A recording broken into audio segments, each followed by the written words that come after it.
Imaginez un instant que vous êtes au milieu d'une route déserte, sous un soleil de plomb qui semble vouloir faire fondre le bitume. Votre corps n'est plus qu'une masse de douleur hurlante. Vos poumons brûlent à chaque inspiration, vos articulations craquent comme du vieux bois sec, et dans votre esprit, une voix douce, persuasive, presque protectrice, qui vous murmure à l'oreille que c'est assez. Elle vous dit que vous avez déjà tout donné, que personne ne vous en voudra si vous vous arrêtez là, que vous avez mérité de vous reposer. C'est à ce moment précis, quand le monde entier semble se refermer sur votre souffrance, que la plupart des gens s'arrêtent. Ils pensent avoir atteint leur limite absolue. Ils pensent être arrivés au bout du tunnel. Mais ce que David Goggins a découvert dans les moments les plus sombres de sa vie, c'est que cette voix est un menteur professionnel. Ce que vous ressentez comme une fin n'est en réalité qu'un début. C'est ce qu'il appelle la règle des 40%. C'est l'idée révolutionnaire et brutale que lorsque votre esprit vous supplie d'arrêter, lorsque vous êtes persuadé d'avoir épuisé chaque once d'énergie, vous n'êtes en réalité qu'à 40% de vos capacités réelles. Les 60% restants sont verrouillés derrière une porte que seule la volonté pure peut forcer. Pour comprendre comment briser cette porte, il faut d'abord comprendre pourquoi elle existe. Notre cerveau n'est pas conçu pour nous rendre riches, musclés ou célèbres. Il est conçu pour une seule chose, la survie. Depuis des millénaires, son rôle est de nous protéger du danger, de la famine et de l'épuisement. Il agit comme un régulateur de vitesse, un gouverneur sur un moteur de voiture qui empêche le véhicule d'aller trop vite pour ne pas endommager les pièces mécaniques. Ce gouverneur mental surveille constamment votre niveau de confort. Dès que vous sortez de votre zone de sécurité, dès que l'effort devient une menace pour votre tranquillité, il envoie des signaux de détresse. Il crée de la fatigue, de la peur, du doute. Il vous bombarde de raisons logiques pour lesquelles vous devriez abandonner. Le problème, c'est que dans notre monde moderne ultra confortable, ce gouverneur est devenu beaucoup trop protecteur. Nous vivons dans une époque où nous n'avons plus besoin de chasser pour manger ou de fuir des prédateurs. Notre seuil de tolérance à l'inconfort s'est effondré. Aujourd'hui, une simple connexion Internet lente ou une critique constructive peuvent nous donner envie de tout lâcher. Nous sommes devenus les esclaves de notre propre confort, et c'est là que le piège se referme.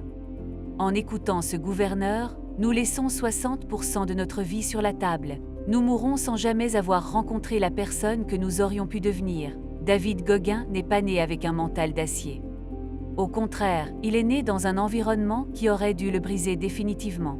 Un père tyrannique et violent, une pauvreté étouffante, des troubles de l'apprentissage qui le faisaient passer pour un idiot aux yeux des autres, et un racisme ambiant qui érodait son estime de soi jour après jour.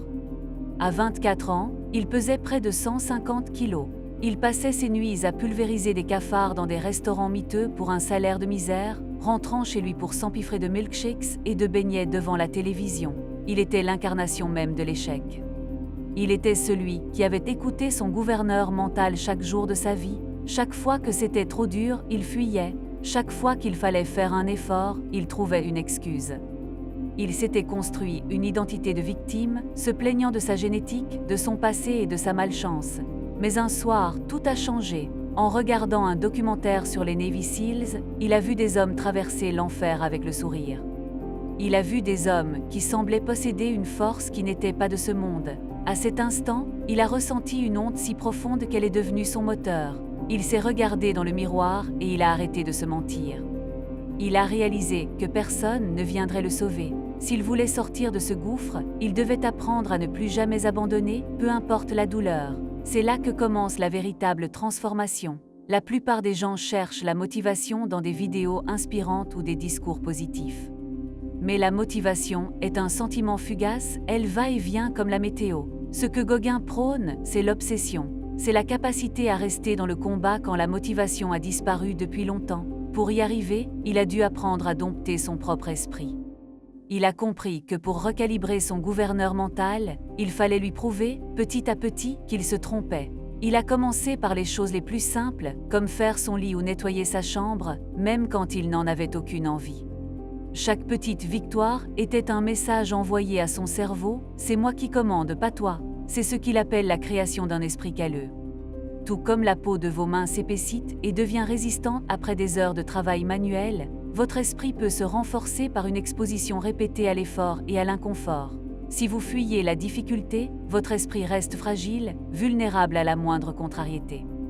Mais si vous allez chercher la friction, si vous faites délibérément des choses qui vous coûtent, vous construisez une armure invisible. Vous apprenez à votre cerveau que la douleur n'est qu'une information, pas une fin en soi. Vous apprenez à séparer le signal de la réponse. Ce n'est pas parce que vous avez mal que vous devez vous arrêter. Ce n'est pas parce que vous avez peur que vous devez reculer. Le voyage de Gauguin vers les 40% a été jalonné de moments où il a dû frôler la mort pour découvrir la vie. Lorsqu'il a tenté d'intégrer les SEALs, il a dû perdre 45 kilos en moins de 3 mois. C'était physiquement impossible selon les standards normaux, mais il n'écoutait plus les standards normaux.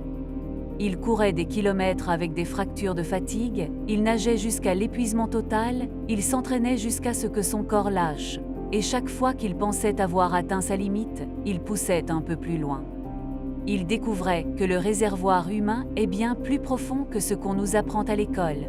Cette première partie de son histoire nous enseigne une vérité fondamentale, nous sommes tous les architectes de nos propres limites. Nous avons accepté les limites imposées par notre éducation, par la société ou par notre propre peur. Nous marchons dans la vie avec un frein à main serré, persuadés que nous faisons de notre mieux alors que nous tournons à bas régime. La règle des 40% n'est pas une formule mathématique, c'est une invitation à l'exploration intérieure. C'est le défi de se demander, chaque jour, si nous sommes vraiment fatigués ou si nous sommes simplement en train de négocier avec notre confort. Dans la prochaine partie, nous verrons comment Gauguin a utilisé des outils concrets, comme le miroir de la responsabilité, pour maintenir cette discipline de fer et comment vous pouvez les appliquer dès aujourd'hui pour transformer votre réalité. Une fois que vous avez compris que votre cerveau vous ment, la question devient « Comment arrêter de l'écouter ?» David Gauguin a découvert que le changement ne commence pas par des affirmations positives devant un miroir, mais par une honnêteté brutale et parfois cruelle.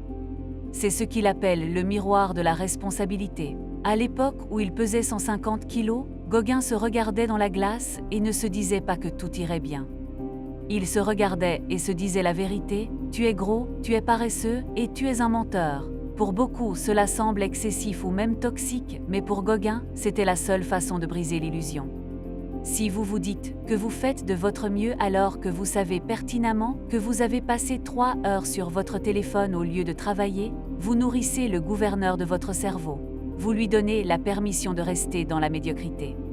Le miroir de la responsabilité consiste à coller des notes autocollantes sur votre miroir avec vos objectifs réels et vos défauts actuels. C'est une confrontation quotidienne avec la réalité. Vous ne pouvez pas réparer ce que vous refusez de voir. Chaque matin, Gauguin devait faire face à l'homme qu'il était pour devenir l'homme qu'il voulait être. Il a compris que la discipline n'est pas une punition, mais une forme de respect envers soi-même. C'est la décision de ne plus accepter d'excuses, de ne plus se cacher derrière son passé ou ses traumatismes pour justifier son inaction présente. Cette transformation n'est pas un sprint, c'est une guerre d'usure. Pour tenir sur la durée, Gauguin a développé un outil psychologique puissant qu'il nomme la boîte à biscuits ou le cookie jar. Dans les moments où la douleur devient insupportable, quand le doute s'installe et que vous avez l'impression que vous allez craquer, vous devez puiser dans cette boîte mentale. La boîte à biscuits contient tous vos succès passés, toutes les fois où vous avez surmonté une difficulté, même petite. Ce ne sont pas forcément des trophées ou des diplômes. Ce sont ces moments où vous n'aviez pas envie d'aller courir sous la pluie, mais que vous l'avez fait quand même. Ce sont les moments où vous avez terminé un projet difficile malgré la fatigue. Ce sont les fois où vous avez résisté à une tentation. En période de crise, votre cerveau oublie tout ce que vous avez accompli. Il ne voit que la souffrance actuelle. En ouvrant votre boîte à biscuits mentale, vous rappelez à votre esprit que vous avez déjà été dans le dur et que vous vous en êtes sorti. Vous lui rappelez que vous êtes un dur à cuire. C'est une source d'énergie immédiate qui vous permet de tenir 1 minute de plus, 1 kilomètre de plus, 1 heure de plus. C'est ainsi que Gauguin a réussi à terminer sa formation de SEAL après avoir échoué 2 fois à cause de blessures graves. Il puisait dans ses souffrances passées pour trouver la force de supporter la souffrance présente. Mais pour vraiment maîtriser la règle des 40%, il faut comprendre une autre vérité, le cerveau est un négociateur redoutable. Quand vous commencez un effort, votre esprit essaie de passer un marché avec vous. Il vous dit que si vous faites encore 10 minutes, vous pourrez vous arrêter. Il vous propose des compromis pour réduire l'intensité. Si vous acceptez ces marchés, vous renforcez le gouverneur. Goggins explique que pour gagner, il faut apprendre à apprécier l'inconfort, il faut inverser la polarité de la douleur. Au lieu de fuir la brûlure dans vos muscles ou la fatigue dans votre esprit, vous devez la rechercher comme une preuve que vous êtes en train de progresser. C'est ce qu'il appelle la quête de la friction. La plupart des gens passent leur vie à essayer de rendre les choses plus faciles, plus fluides, plus confortables. Gauguin fait exactement l'inverse. Il cherche délibérément la difficulté. Il court quand il pleut, il s'entraîne quand il est fatigué, il choisit toujours le chemin le plus difficile. Pourquoi ? Parce que chaque fois que vous choisissez volontairement la difficulté, vous enlevez un peu de pouvoir à votre cerveau sur vous. Vous devenez le maître de votre propre maison. Vous n'êtes plus une feuille emportée par le vent de vos émotions ou de votre état physique. Vous devenez le vent lui-même. Le concept de l'esprit calleux prend ici tout son sens. Si vous vivez une vie sans défi, votre esprit reste comme une main qui n'a jamais travaillé, douce, fragile et prompte à saigner au moindre contact rugueux. En introduisant de la friction quotidienne, vous créez des callosités mentales. Ces callosités ne vous empêchent pas de ressentir la douleur, mais elles vous empêchent d'être paralysé par elle. Elles vous permettent de fonctionner dans des conditions que les autres trouvent insupportables. C'est ce qui sépare les champions des amateurs. L'amateur attend de se sentir bien pour agir. Le champion agit, et c'est l'action qui finit par le faire se sentir fort. Gauguin nous montre que nous avons tous une réserve d'énergie cachée, un second souffle qui n'apparaît que lorsque nous avons épuisé toutes nos excuses. La règle des 40% n'est pas réservée aux athlètes d'élite ou aux soldats des forces spéciales. Elle s'applique au père de famille qui rentre épuisé du travail et qui doit encore trouver l'énergie pour s'occuper de ses enfants avec amour. Elle s'applique à l'étudiant qui doit réviser tard le soir alors que son lit l'appelle. Elle s'applique à toute personne qui veut sortir de la stagnation. C'est une philosophie de la résistance. Dans la prochaine partie, nous plongerons dans l'événement le plus incroyable de la vie de Gauguin, la course de 100 000 qu'il a couru sans entraînement, là où la règle des 40% a été testée jusqu'à la limite de la mort. S'il y a un moment, dans l'existence de David Gauguin, où la règle des 40% a cessé d'être un concept pour devenir une réalité biologique, c'est lors de la course des 100 000 de San Diego. Imaginez la scène, Gauguin n'a pas couru plus de quelques kilomètres par semaine depuis des mois. Il pèse encore près de 100 kilos, une masse musculaire imposante mais totalement inadaptée à la course d'ultra-endurance. Il se présente sur la ligne de départ sans aucune préparation, avec seulement une bouteille d'eau et quelques biscuits salés. Son objectif est simple, se qualifier pour une course caritative encore plus prestigieuse afin de lever des fonds pour les familles des soldats tombés au combat.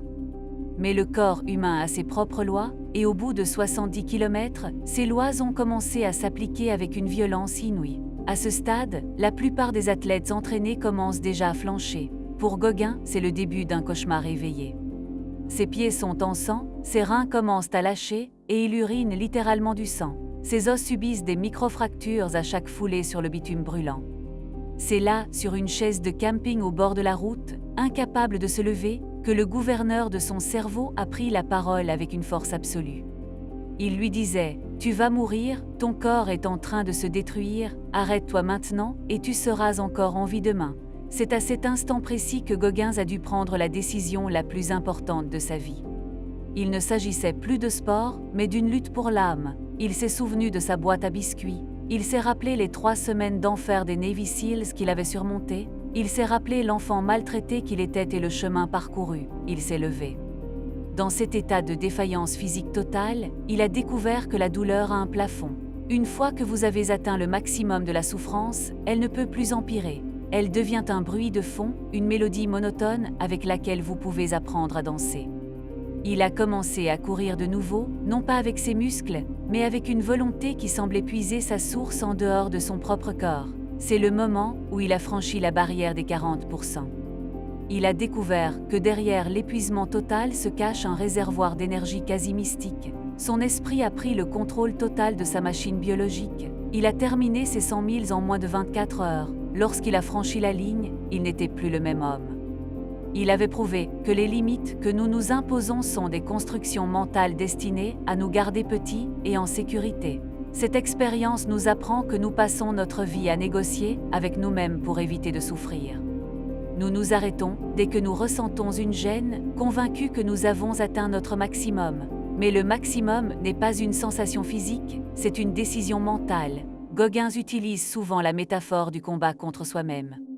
Dans chaque situation difficile, il y a deux personnes en vous, celle qui veut le confort et celle qui veut la grandeur. La plupart du temps, nous laissons la personne qui veut le confort gagner le débat parce qu'elle parle plus fort. Pour atteindre les 60% restants, vous devez apprendre à faire taire cette voix, ou mieux encore, à l'utiliser comme un signal. Quand cette voix vous dit d'arrêter, c'est le signe que le vrai travail commence. C'est le moment où vous commencez enfin à progresser. Tout ce que vous avez fait avant ce moment n'était qu'un échauffement. C'est dans la zone de souffrance, là où vous avez envie de pleurer, de vomir ou de fuir, que se forge l'identité d'un guerrier. C'est là que vous apprenez qui vous êtes vraiment. Il appelle cela prendre des âmes. Dans le contexte de Gauguin, prendre des âmes signifie dominer une situation tellement difficile que même vos adversaires ou les circonstances extérieures sont intimidés par votre détermination. Lors de ses entraînements militaires, il cherchait à être celui qui souriait quand tout le monde souffrait. Il cherchait à en faire plus quand les instructeurs essayaient de briser le groupe.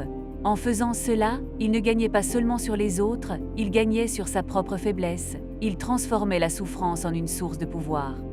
C'est une leçon cruciale pour quiconque veut réussir dans n'importe quel domaine. Le monde est rempli de gens talentueux qui abandonnent dès que le vent tourne. Si vous pouvez devenir la personne qui trouve de l'énergie là où les autres trouvent des excuses, vous devenez virtuellement imbattable. Votre avantage compétitif ne sera pas votre intelligence ou votre réseau, mais votre capacité à rester dans la zone d'inconfort plus longtemps que quiconque. C'est le secret ultime de la réussite de David Gauguin. Il ne cherche pas à éviter l'enfer, il a appris à y construire sa maison. Dans la dernière partie, nous verrons comment intégrer ces leçons dans votre quotidien et comment la règle des 40% peut transformer votre vision du futur. La question que vous vous posez peut-être maintenant est la suivante. Comment appliquer la brutalité de David Gauguin à une vie normale? Tout le monde n'a pas vocation à courir des centaines de kilomètres ou à devenir un évicile.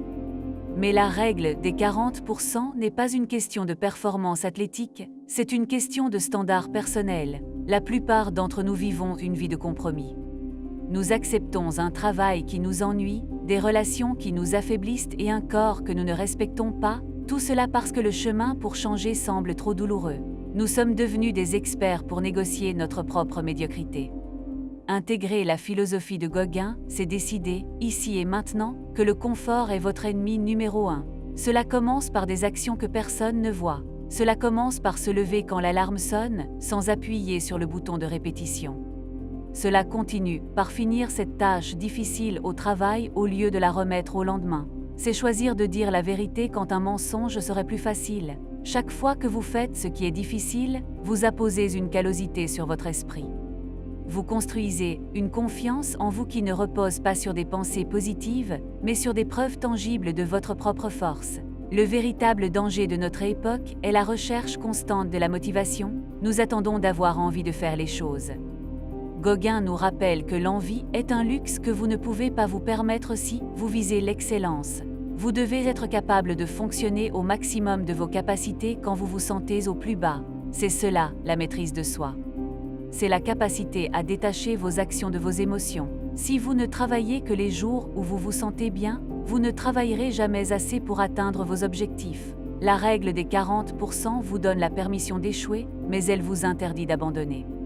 Elle vous dit que même si vous rampez, même si vous avancez d'1 millimètre par jour, vous êtes toujours en train de gagner contre le gouverneur de votre cerveau. Votre esprit essaiera toujours de vous ramener vers la rive du confort, là où c'est sûr, là où c'est tiède. Votre rôle est de rester en pleine mer, là où les vagues sont hautes et où le vent souffle fort, car c'est là que l'on devient un véritable capitaine. Regardez votre vie actuelle. Où avez-vous laissé le gouverneur prendre le contrôle?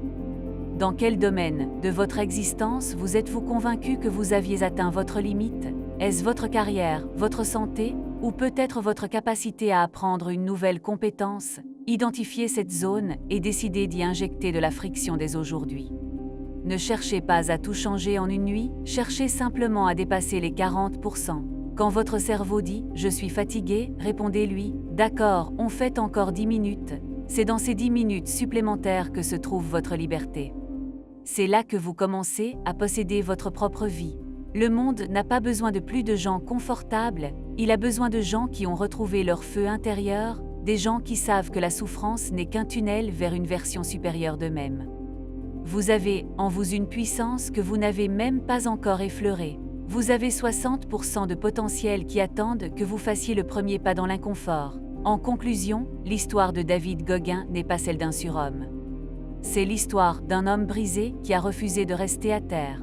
Il nous prouve que peu importe d'où vous venez, peu importe les traumatismes que vous portez ou les échecs que vous avez accumulés, vous avez toujours la possibilité de réécrire votre scénario.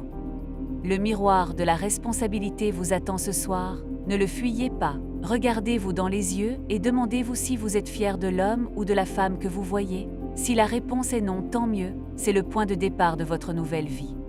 Utilisez cette honte comme un carburant. Ouvrez votre boîte à biscuits et rappelez-vous que vous êtes capable de bien plus que ce que vous imaginez. La prochaine fois que vous sentirez que vous allez craquer, souvenez-vous de la règle des 40%. Souvenez-vous que votre esprit essaie de vous protéger d'une grandeur qui lui fait peur. Ne l'écoutez pas, poussez plus loin. Cherchez la douleur, trouvez la friction, et devenez enfin celui que vous étiez censé être. Votre voyage commence maintenant, et personne, absolument personne, ne peut vous arrêter à part vous-même. Allez-y, et montrez au monde de quoi vous êtes capable quand vous refusez de vous arrêter.